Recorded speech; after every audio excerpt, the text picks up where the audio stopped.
Welcome to Android Authority on Air, the original Android Hangout show on Google+. I'm Derek Ross. And I am Scott Anderson. Thanks for joining us again this week, Dan Charlton and Jonathan Franklin. We love having you guys here. Always nice to be here. All right, so a lot of stuff happened this week in the world of Android. We're going to talk about some Android ecosystem stuff, some stats, some numbers, a little bit of Google Plus stats. A whole bunch of Google apps got updated this week. We're going to talk about some OEM news. We're going to give away another Ingress code, and we're going to talk about some carrier news. T-Mobile made some interesting announcements today, as well as a few other carriers. So let's get started and talk about a little bit of Android ecosystem news. The Google Play Store got a private channel, a private section, for those of you that are using Google Apps. So this is specifically for corporate users or enterprise users. In the past, it was kind of clunky. You maybe you had to have an internal store, or you had to have an alternate method to get your maybe custom designed, retail application or whatever you're using for your, for your business. You'd have to go and have a roundabout way to install those. So Google, being the amazing company that they are, said, hey, we're going to simplify this for you. We're going to go after business customers, and we're going to give you a private channel. So now Google Apps users can install applications directly from the Play Store for their own business. I said, that's huge, really. It is. It allows for Google to step into the enterprise and to step into the corporate world a little bit more, where Android really hasn't had the greatest footprint for management in the past. Yeah, I mean, Google Apps is still, not obviously as prevalent as Microsoft in the business world, but they've made a huge dent in education, where a lot of schools have moved to Google Apps for education, mostly because it's free. Yeah. But this is also there for those accounts, and so for schools that are on that sort of system, students have Google Apps accounts, and so this could be a way for the universities to sort of distribute university-sponsored applications that are only available to students at that university. So, well, besides universities, for the corporate world, where you have certain policies that you need to have in place, for security and mobile device security, because a lot of enterprises are moving towards a bring your own device model. So if you couple an easy way to install apps on your device with the already existing Google Apps device policy app that's out there, that's a very powerful tool. I'd like to see a lot of businesses start to to move to that. I'm excited to see where this is going to go. Yeah. I think they're going to use it a lot, just to strictly limit certain apps and just say, hey, you can install these because they're pre-approved and they will be okay with our network, and we're good to go. Yeah. So moving on with some ecosystem news, let's talk about what Microsoft did to contribute to the Android ecosystem this week. They've done this before. Yeah, well, Microsoft is currently on a smear campaign towards Android and Google. They did the Scroogled thing recently. Just Google. Yeah. So this week, really Microsoft, or more importantly, Windows Phone, took to Twitter and said, do you have an Android malware horror story? Reply with #DroidRage with your best/worst story, and we may have a get well present for you. Basically saying, tell us how Android malware has ruined your life, and we're going to give you a brand new Windows Phone, most likely, if your horror story wins. So immediately, everybody said, hey, Kettle, how you doing? I'm the pot. Because, for how many years has Windows been plagued with malware? So immediately, social networks, Twitter, Google+, blew up with #WindowsRage, talking about all the bad things that Windows does, or replying with the hashtag that Microsoft wanted, DroidRage, but saying things like, hey, I downloaded this Android app, it must be malware. It was called Outlook.com from the Play Store, and it's the worst looking app I've ever seen. There's no telling how many BSOD, blue screen of death. Oh yeah, DroidRage tweets I there made were. one, saying, "Hey, I was trying to download an app from the Play Store, on my computer, but it rebooted. Oops, what's this blue screen all about? Downloaded a simple application and it installed 47 bars on my browser. And they were all search. Yeah, they were all search bars where. I've got like a 10 pixel amount of screen real estate after my toolbar showed up. So quick question about the dog in the background. Was that you, John? I guess so. Would you find that dog and make it stop? It's my neighbor's dog. I can shoot it if you'd like. Shoot, but don't kill it. Nice. Don't shoot to kill.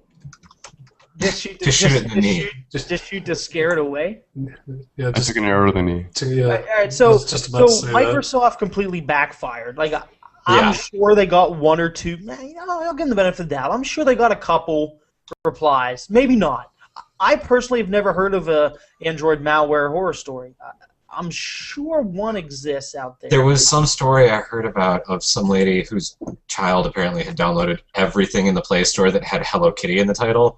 Oh, yeah. And so it wasn't so much that it was actually malware, it was that she didn't know what was going on because her home screen was just filled with all of this Hello Kitty crap because it was set to automatically put widgets on the home screen. There have been a couple of people.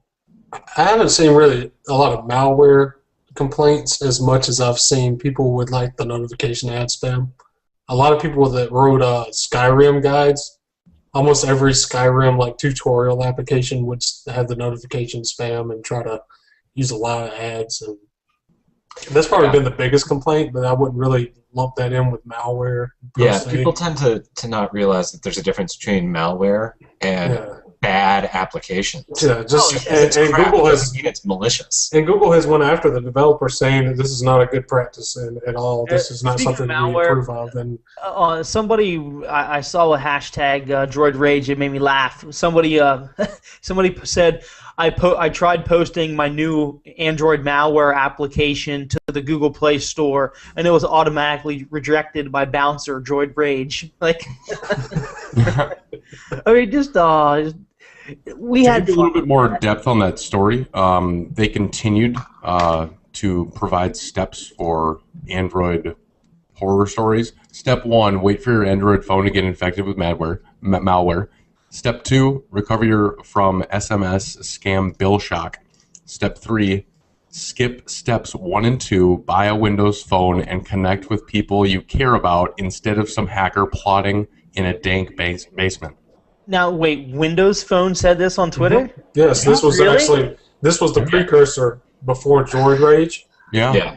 I think that says a lot, just based upon not the smear campaign so much, but recover from SMS scam bill shock. Okay, if you as a user click on an SMS link that propositions valuable deals, you just need to have common sense and not have a smartphone. I'm sorry, but you do not. That's not Android. You can fall victim to SMS scams on any platform that has SMS. Yeah, but Google has taken more priority in that and trying to prevent that from people that just don't really understand it, and they're putting the block up, which is nice. It's a warning saying, hey, this might cost you something. Yeah, in the right direction. That's a big. I've forgotten that in their target North American market, approximately 3% of users have ever been affected by malware on Android. Yeah, it's 3%. I think they kicked out like I think they kicked out a grand total share, so that would be progress. I think they kicked out a grand total of like 40-something applications like during the entire year last year. So it's really, compared to a market that has like 700,000 applications, that's not a lot at all. So, continuing on with Android fandom here, those of you that want to go to Google I/O, you'll be happy to know that the official dates have been confirmed, May 15th through the 17th. So here in a few more months, the next Google I/O. Oh, just to let viewers and listeners know, we do have an ingress invite to give away later in the show, so stay tuned for that. So it's a month early this year. Compared to last Wow. year it was Back on June, the end of June, June 27th. Yeah, so it's what 4 to 6 weeks earlier this year than it was last year. So So what are we going to see? We're going to see some more from Android at home, since apparently that is now making a comeback after 2 years of being hiatus. Is it are we going to see the next version of Android announced? Maybe Android 5.0, or who cares about the version number? It could be version 4.9. Doesn't really matter. We'll see. Most likely Keyline Pi announced, which was teased this week via a cartoon graphic. So there's a lot of things. I mean, it's way too early to even speculate at this point, but it's exciting to know that I/O's coming up. yeah, I'm sure we'll see new devices, because what else are they going to do? The question is, what are they going to be? I mean, I think they'll probably come up with some kind of replacement or upgrade for the Nexus 7, because that's what they did last year.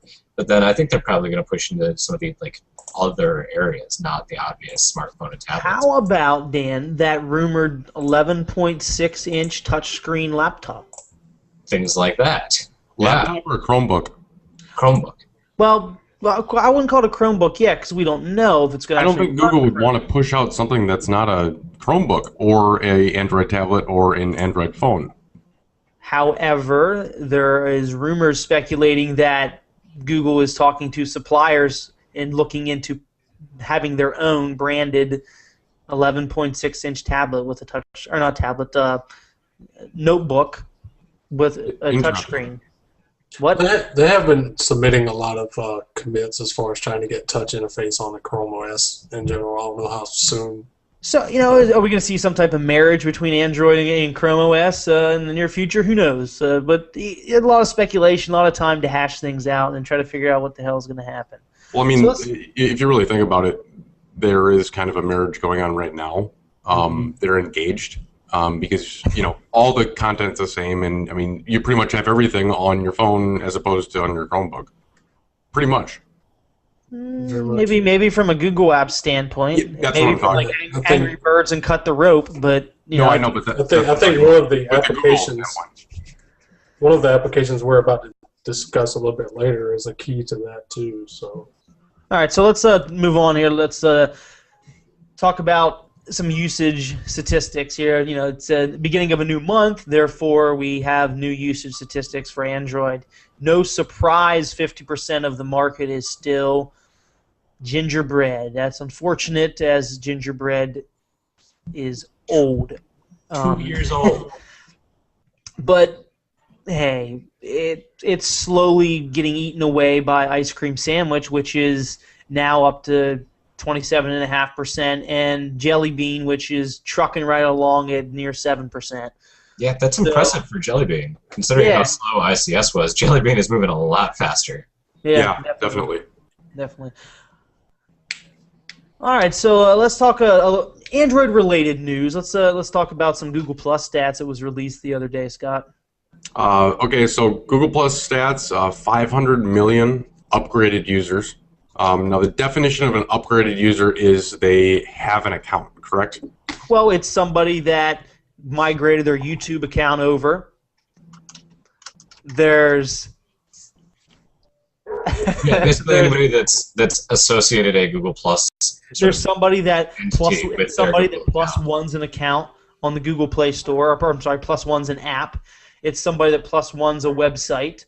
They may have created a Google Plus account when they turn their phone on or tablet on for the first time. That doesn't mean they're actually posting, but that comes, that comes next in the next part of the stats. And then we had they announced 235 million of those 500 million upgraded users are active across Google, not Google Plus, just Google. Yeah, and so those are the people who are plus oneing things relatively consistently, not just, I did that once and sort of accidentally stumbled upon this Google Plus upgraded account, but people who are actively plus oneing and writing reviews on Google Play now is tied into Google Plus. So anything that's sort of Google Plus authenticated like that, that's these people. Yeah, and then of those 235 million, the 135 million of those are active on Google Plus. So I like those numbers, and I think that it's definitely growing, and they're releasing a lot more features and things that we'll talk about in a little bit about, that tie them in better and all their products. You know what's neat about that 135 million active users in the stream is Twitter has 140 million.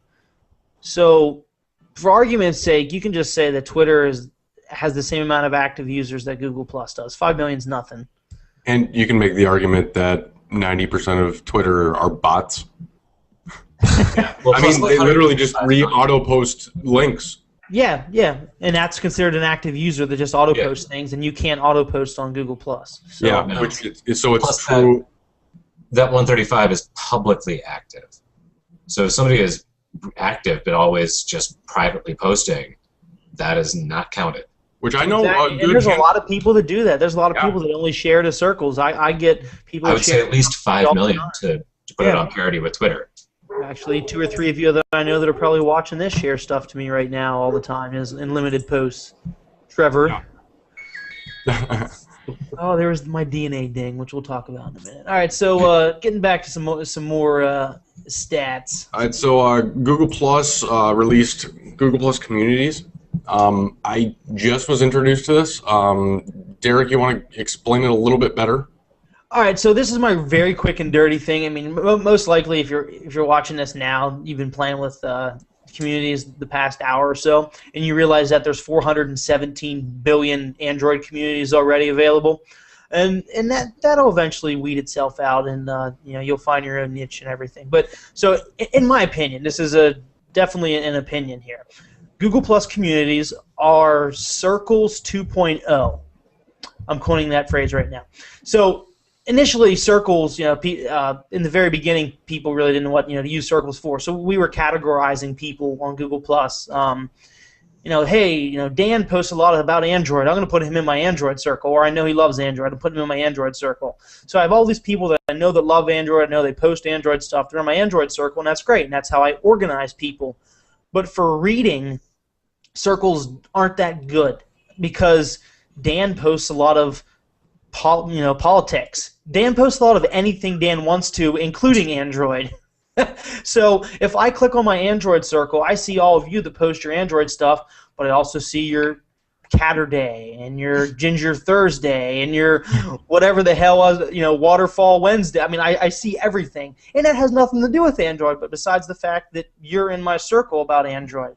So Circles 2.0, or Google Plus Communities, allows you to go to that Android community where people were only talking about Android, only sharing Android posts, and so forth and so forth. And there's as granular as you want. Inside that community, I can have maybe people talking about custom ROMs, talking about rooting, and it's a forum. It really is, but it's like a circle because you can share directly to it. So I think it's neat. I think it's gonna create an entire new feel for reading, on Google Plus. You're gonna have your circles are gonna be organization, but for reading, you're really not so much, in my opinion, anymore going to read by circles. You're going to read by community. I could be wrong on that.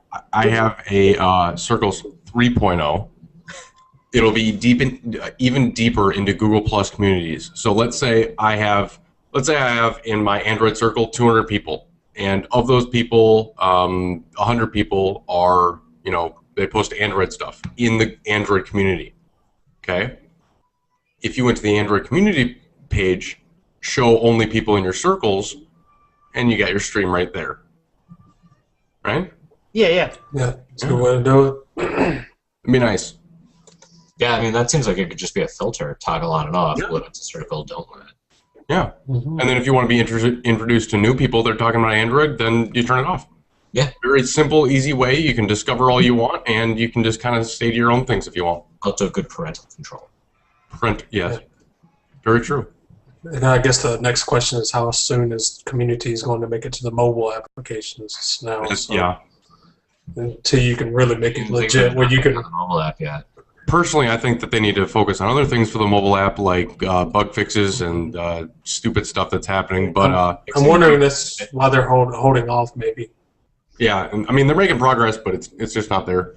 Okay, so we had a huge update for Google Now voice search updates.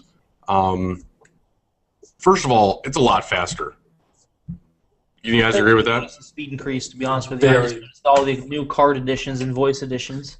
What phone were you using it on?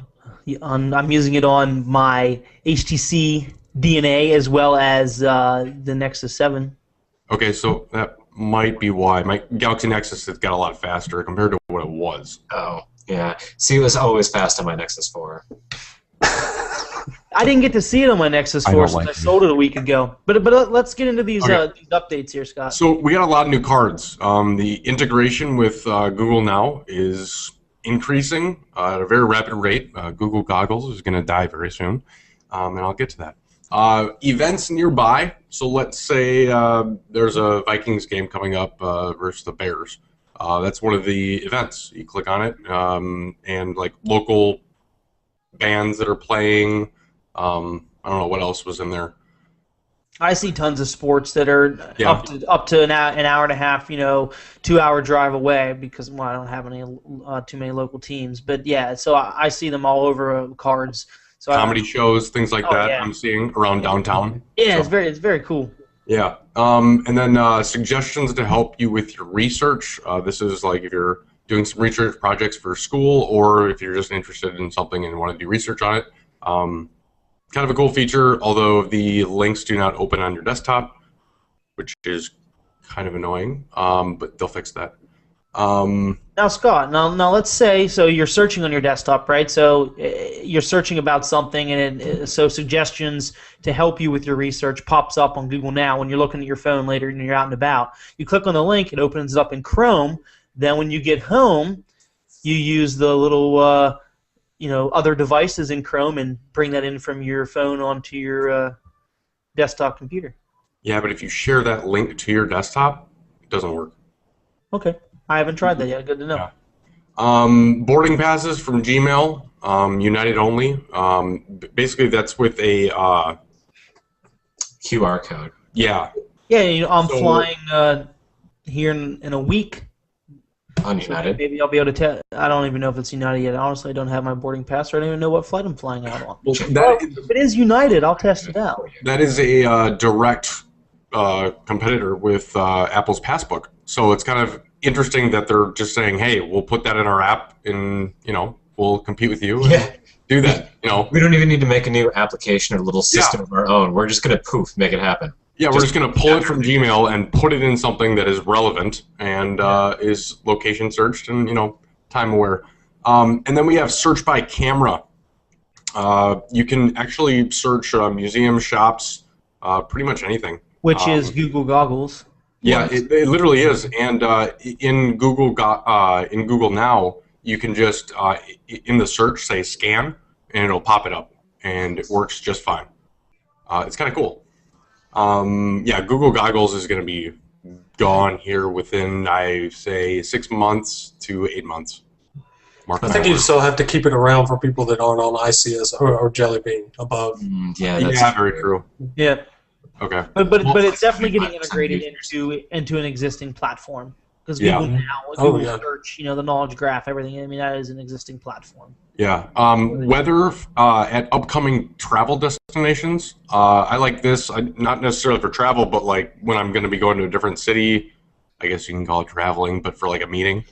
It's nice to see that. It's location aware with where. When I'm going out to CES here in another month, and it knows I'm traveling based upon the email and hotel and the flight emails I have, so it's going to know I'm going to be traveling, and it pops up and says, "Hey, Derek, out in Las Vegas, it's going to be XYZ degrees." That's going to be great. I think that's cool.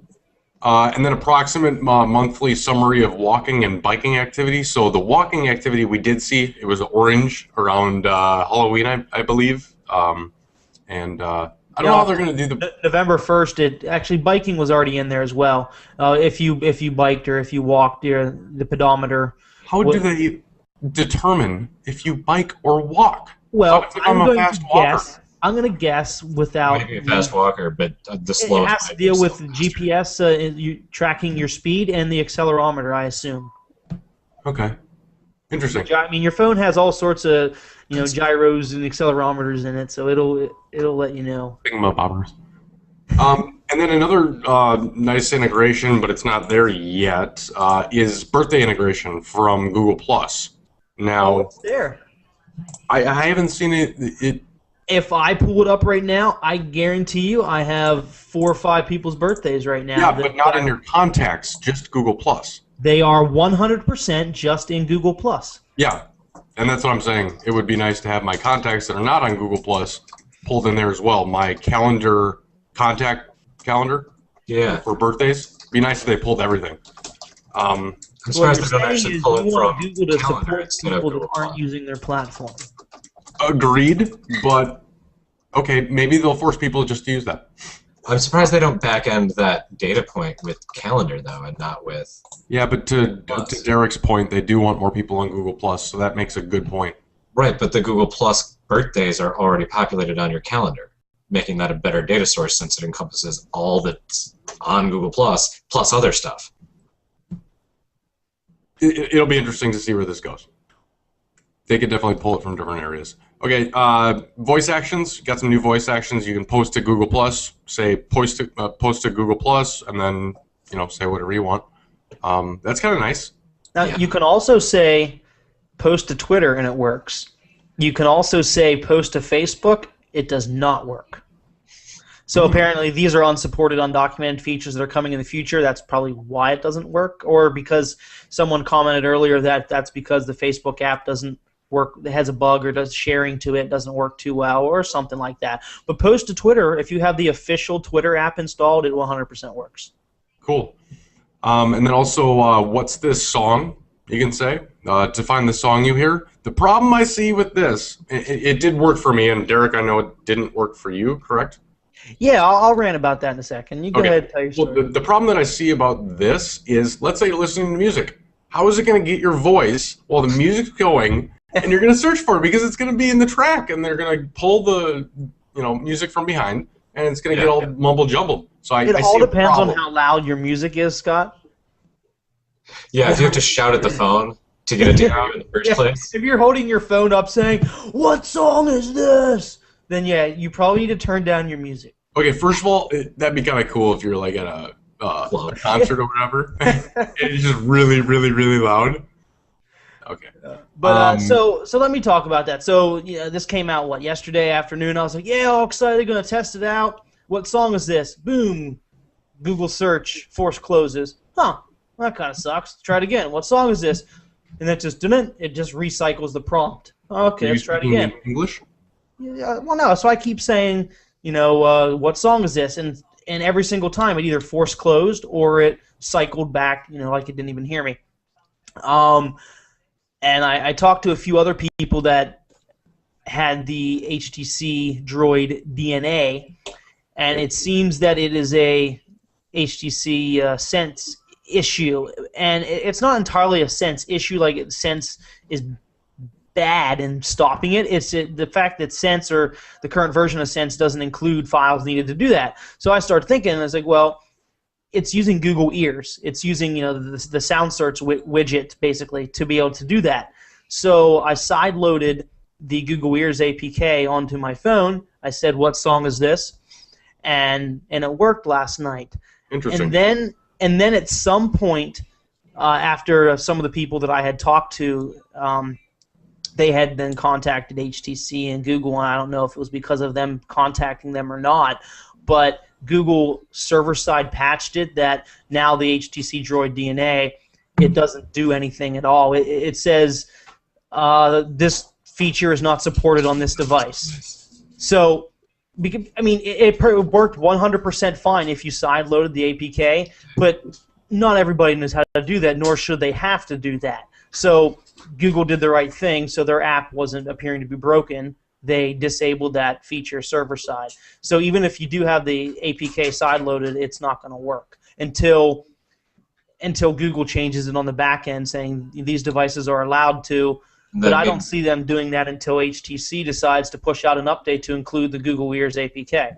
Yeah, that also means even if you're running a custom ROM. I was talking about people about that. They said, "Oh, that's fine, Derek. Just run a custom ROM." I'm like, well, it's probably looking at my build.proc to see what hardware I'm running. And as soon as Google Now or Google Search sees that I'm using this device that isn't supported, no matter what I'm doing to make it supported by having the right stuff installed, it's not going to work.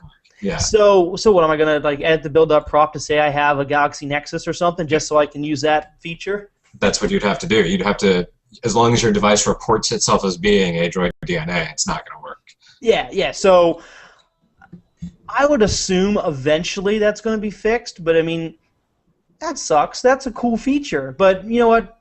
As long as when I'm running Android 4.2, I have a lock screen widget that is the sound search, which is how I had it on the Nexus 4 before I sold it. That's great. You know, I don't need to yell at my phone, what song is this? I can just flip to the widget, hold the phone up, and good to go.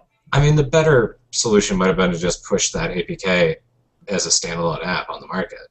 That actually is a great idea. Have it be an installable app, Google Ears, a new Google app. Yeah, and if that can be done like that, then that would be great. I think that's actually the easy solution right there. Google Bunny Ears. Okay, moving on. Google Voice had an update. It fixed the delayed SMS notifications, and it fixed the inbox syncing and duplicate notifications.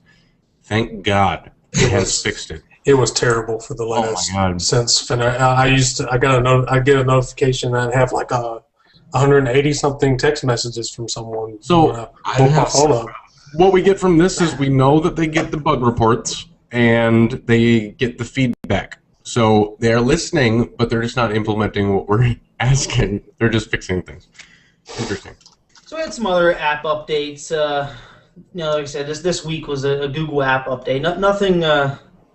Nothing really major besides what we already talked about. I mean, Google Authenticator had some bug fixes and UI improvements. I didn't notice anything. It's a little bit different, yeah. Google Translate had some minor updates, yeah. Had some minor updates. It can now translate text with your camera.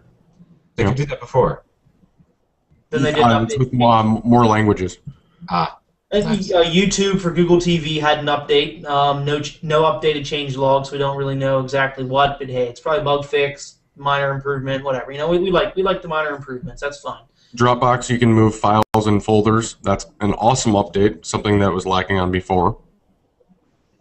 Also, performance improvements. Chameleon Launcher. Put up I think 25. They're looking for 25 beta testers for their phone application.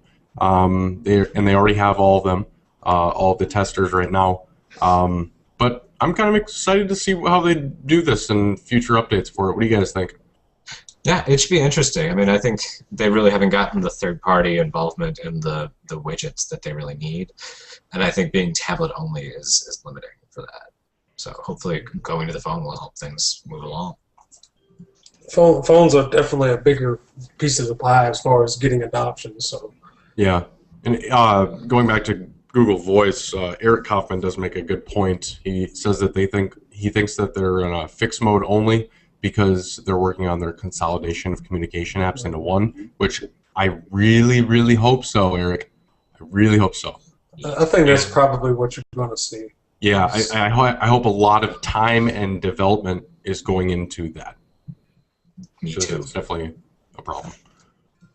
Yeah. Gmail got a rather nice update. For Ice Cream Sandwich and Up, you get auto-fit messages to screen, and you got message zooming. Swipe messages to archive or delete. You can specify what you want to do in the settings, in the general settings. You can attach photos and videos from within Gmail. Larger photo previews, which is nice because you can actually tell what a photo looks like. And gallery view for photo attachments, just like you would see in the gallery app. It looks exactly like that for the attachments. And then bug fixes, performance improvements for Android 2.2 and up. You got new label APIs for third-party app developers and performance updates. Good update. What do you guys think? No, definitely. I haven't found the zooming to work, the pinch to zoom. It only works on HTML5 if it's an image. Then you're not going to be able to zoom in on it because a lot of my Verizon emails and stuff will actually be just a gigantic picture. Yeah, you can't zoom in on that in the email. Okay. So it's not just me. Mm-mm. Wasn't there also an update for beautiful widgets? Getting all Jelly Bean compatible and lock screen widgets? Yeah, Tasker got I'm sorry, not Tasker. Tasks by the Tasks team got updated to allow 4.2 lock screen widgets as well, and that's awesome. I've put them on my Nexus 7, and it works well. Yeah. Yeah, they do a really nice job. It's, with the yeah, application. if you're not familiar with this app, I shared it maybe even today when they updated the app. It's a very clean, light hollow UI, and it integrates 100% syncs with Google Tasks. And said it's very clean, very simple. You should check it out. They have a free version and another version that costs 99 cents. Yeah. Android developers featured them 6 months ago or so. Yeah, Nice so app. if Google made a task app, that's exactly what it would look and perform like because it's on the money. So let's talk about some device and OEM news here real quick. So, no surprise, the Nexus 4 keeps selling out, and LG says because there's a huge demand. Though they don't want to tell us how much demand that is. Well, It's yeah, huge, I mean, they're not going They to don't want to tell tell us us how huge. Yeah, they do also mention the fact that they have to supply to many different brick and mortar companies, and so demand is spread. But they said a large portion of that is from the Play Store, and I can't I mean that makes sense because it was released there first. So Well, and it was cheaper there than anywhere else. Mm-hmm. Kind of moron goes and pays $400 for a phone that you can get over there for $300. very true. The problem is you can't get it over there, so it worked out well for the people selling it for $400. Yeah, and then Qualcomm is to bring low-cost, low-power NFC chips next year, hopefully, and Super low power. I'm confused about the low power NFC though. So NFC now uses more power than. It's not noticeable. It's very low power. This next generation chip is shrunk down from 40 to 28 nanometers, so right there you're saving a lot of power. And we're talking about extremely low power versus pretty much you could run it off of rubbing a pair of socks together for wait, that needs to be an integration. Next version of Android, charging your phone by rubbing socks. Soft powered, gotcha. Static electricity powered versus battery powered, gotcha. Yeah, I mean, we're talking about dropping it down to next to nothing power, which means that you can have NFC base stations that are just running on like a watch battery. Yeah, and really like that be your checkout counter. And the big news really about this is the low cost part, because a lot more phones, not just the high end phones, but a lot of the lower end phones will adopt this because it won't cost that much to implement it. So Google's push for NFC, I like it, and this will definitely help it out. Space saving is a big argument too because even you take a phone like the iPhone 5 where they're cramming so much stuff in there, wouldn't even put an extra transceiver in there. That's also probably a reason why they didn't put an NFC radio in there. So 40 nanometers for it. Mm-hmm. So you shrink it down a good little bit, it opens up some flexibility. Or you can just, save space and decide you're going to put a bigger battery in there or whatever. Yeah, I mean, that argument doesn't carry as much weight when they're making... Not with NFC, but with every other component. You start adding it up. So let's get to a little bit of LG news here and Galaxy Tab news, and then we'll talk about the Ingress Invite here. Two last little bits of OEM news, device news this week. We had some leaks, and who doesn't love them some leaks? Dan, you want to talk a little bit about this S4 processor that was leaked to be coming with the LG? So all we know is that it's called the LG E940, which sounds like a... I like that. I like that name. Yeah, so it looks to be for AT&T. It's got the same S4 Pro that's in the Optimus G and the Nexus 4.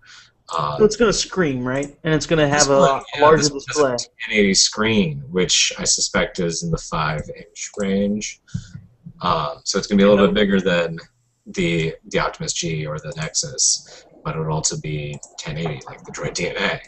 So no idea when that's coming out or anything more than that, really.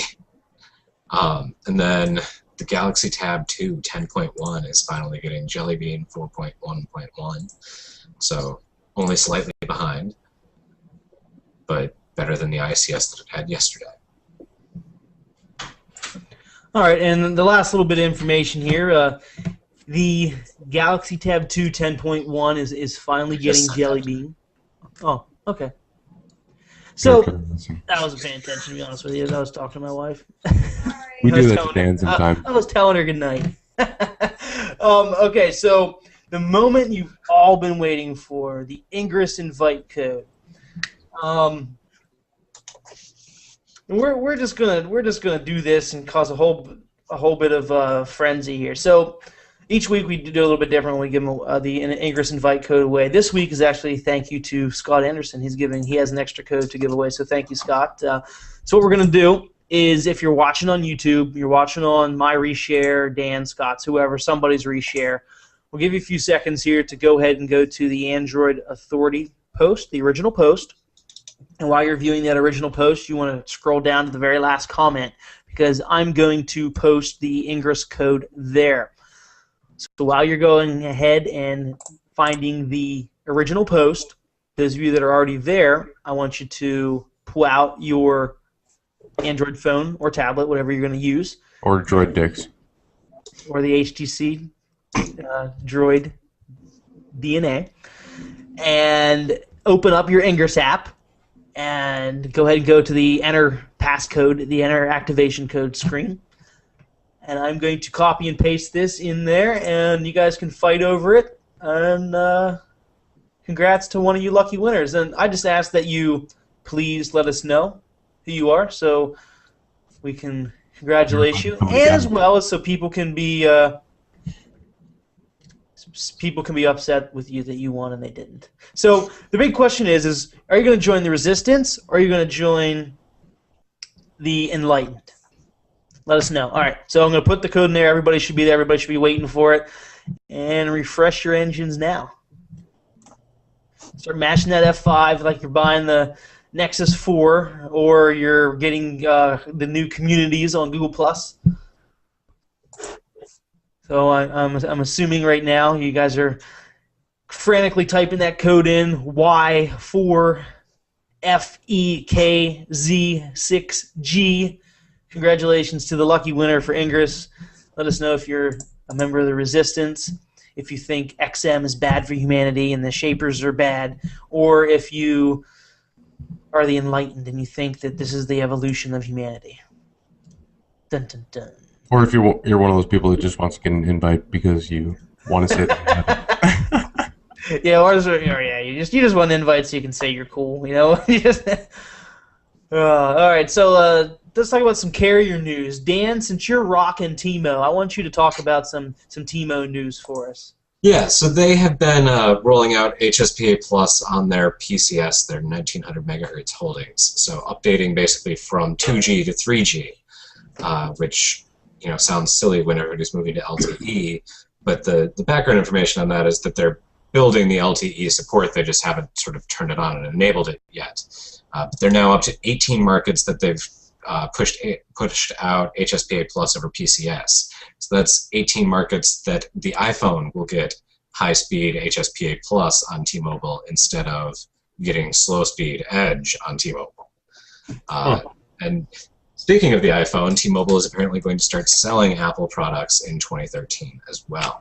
Because they want more market share and they are losing the battle. Yeah. I mean, I don't see anything wrong with that. You got to do what you got to do to stay afloat, No problem at all. Although the executives have also said that this is their deal with Apple is a deal unlike what anybody sort of expects it to be, and said so in a way that sort of is hinting that they got a very favorable deal.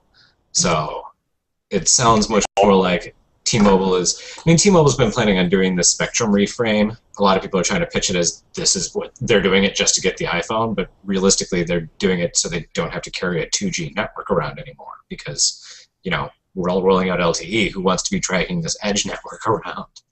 I think Apple's probably not really in as big of a place of leverage like they were when they were trying to negotiate with Verizon. And you look at Sprint spent a ton of money trying to get adoption, and it helped them a little bit, but I don't even know if they've recovered the initial investment. They won't until like 2015, and aren't planning to.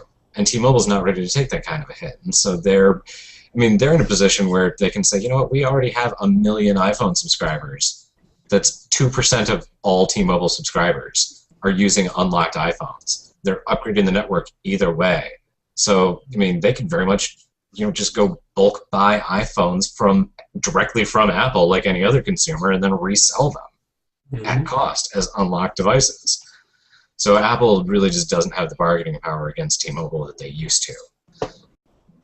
So yeah, they're getting the iPhone, but it's sort of as a fringe. Oh yeah, we can now support the iPhone.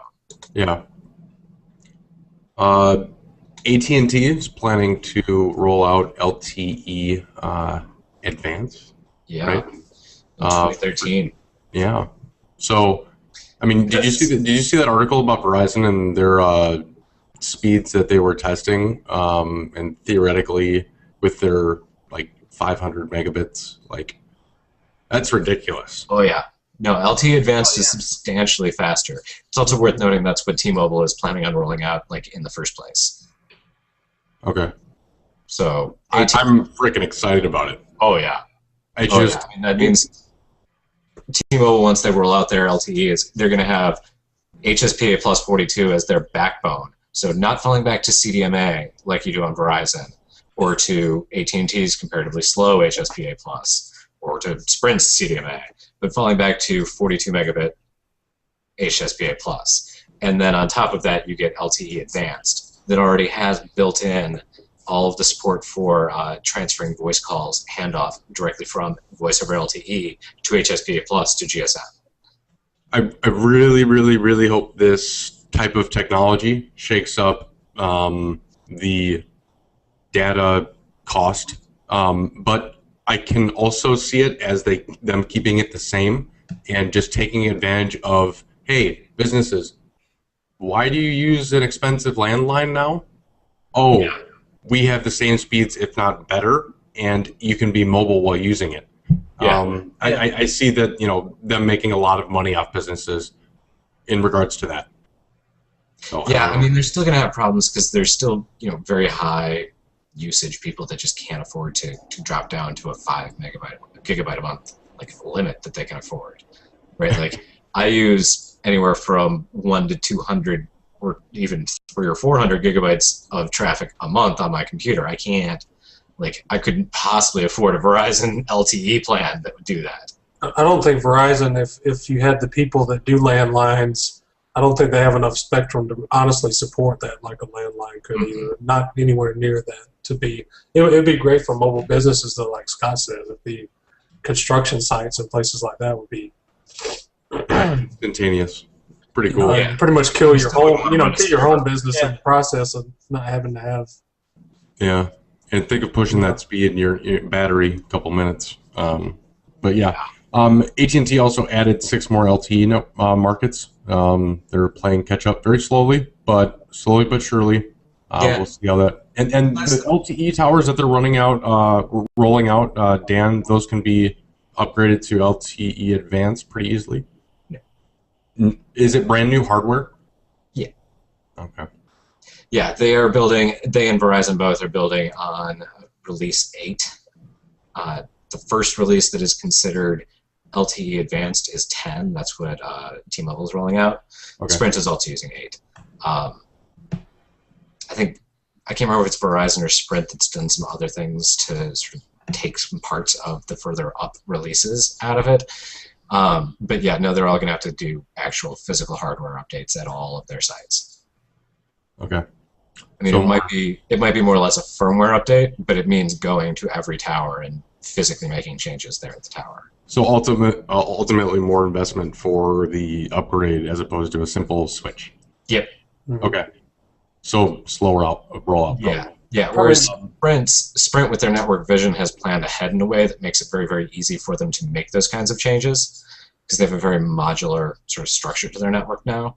And T-Mobile, in contrast, is just going straight to the higher release. So, They don't really Then have to. U.S. Cellular is testing voice over LTE.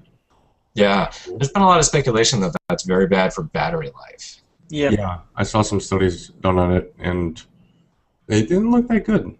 No, I mean, it's not surprising using LTE. It's very young, though. I mean, and it's very young. So, I mean... Yeah, I mean, it's not surprising that voice over LTE is battery intensive because anything else over LTE is battery intensive. Currently. Are they, when they're testing, I haven't looked a lot into it, but are they using a higher, I'm sure they're using a higher bandwidth with, I mean, because one of the big marketing pushes for voice over LTE is getting clarity. Yeah, a lot better clarity and over a wider frequency range. Like 256 kilobyte audio now. And that's nothing for an LTE network. Yeah, that's. So I would imagine that in order to get the audio quality up, you don't need to push the bit rate that much.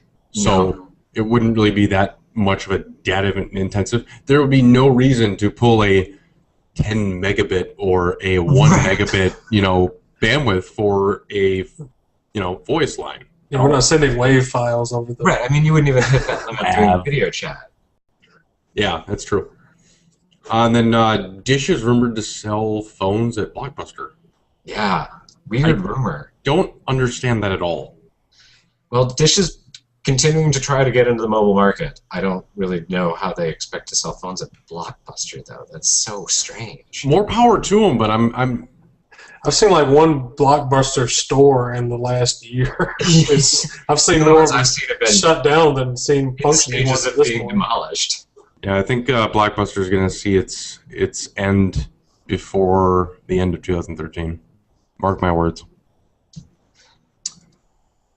Okay, Dan, your time to rage. You love raging, so let's hear your rage. I do. So there's been tons of articles in the news lately about this Android engagement problem. How Android users don't use their browser because Android devices are just so complicated. Because, apparently using a browser is hard to do.